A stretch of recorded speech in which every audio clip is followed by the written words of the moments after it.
my name is Professor Samuel Isaac Barry, and welcome to Physics Lecture 133. This was quite a fun lecture.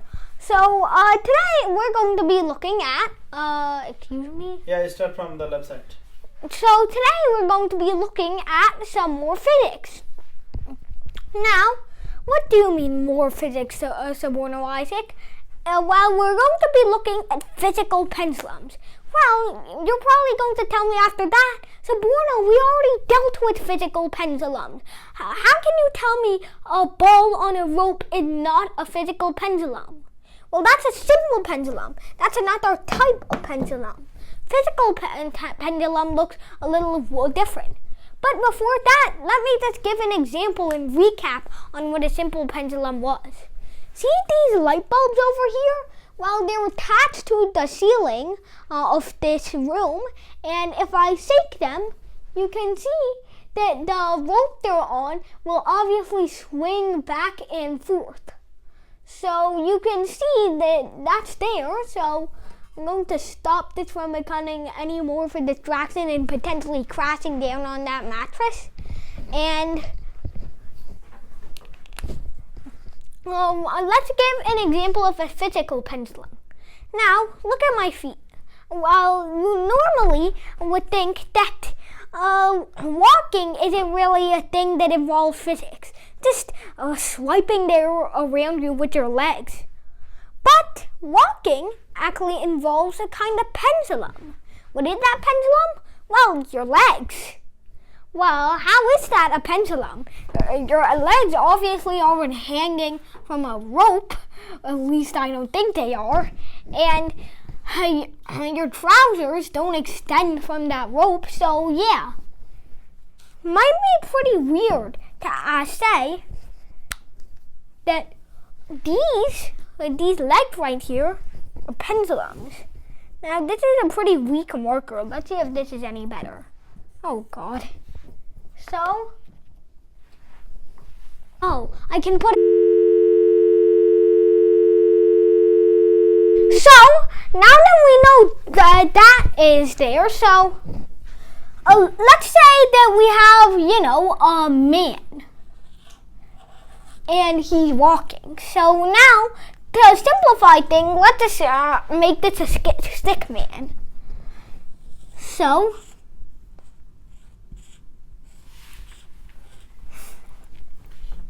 he, of course, needs to be a stick man with arms. So,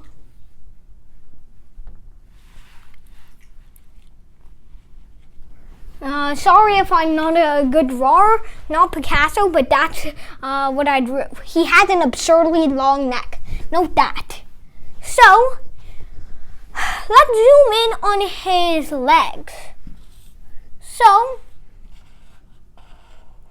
his leg will look like that. We'll eliminate his toes just for the sake of simplicity. So now, the center mass of his leg is halfway down, straight from the top of his leg. The axis of rotation from which he's rotating is, of course, his upper hip.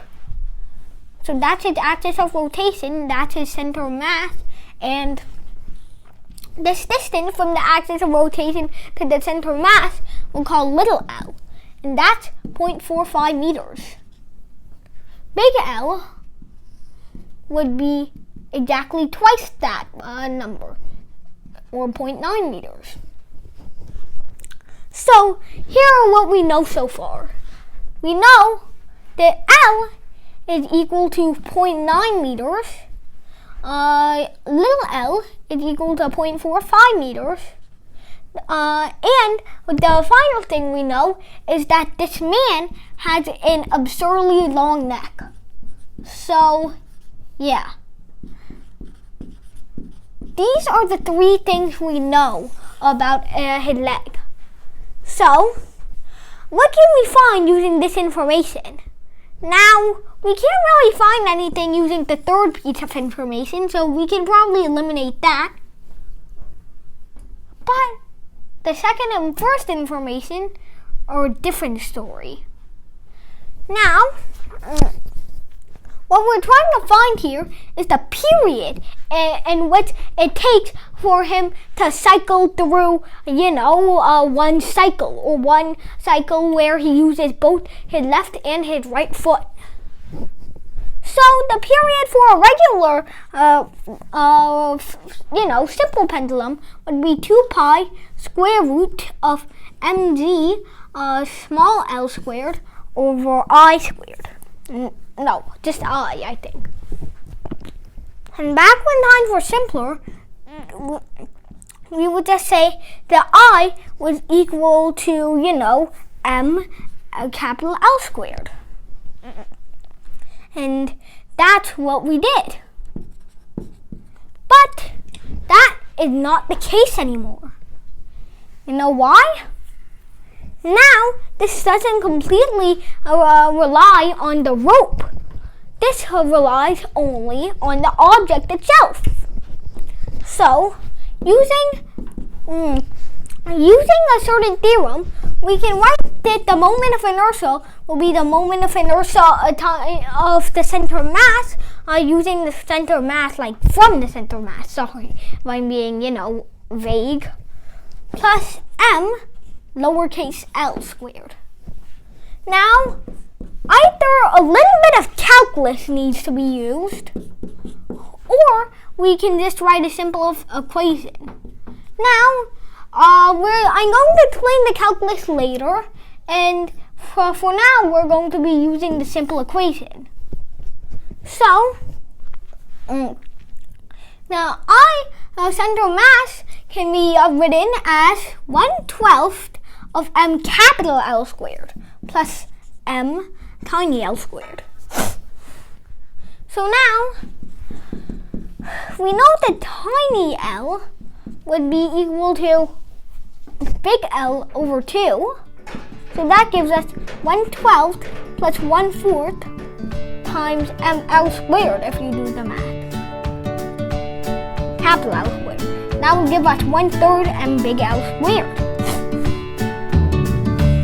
So that's what we're going to write over here. So 1/3 ml squared. Now, we're going to be doing a little calculation to, simplify this.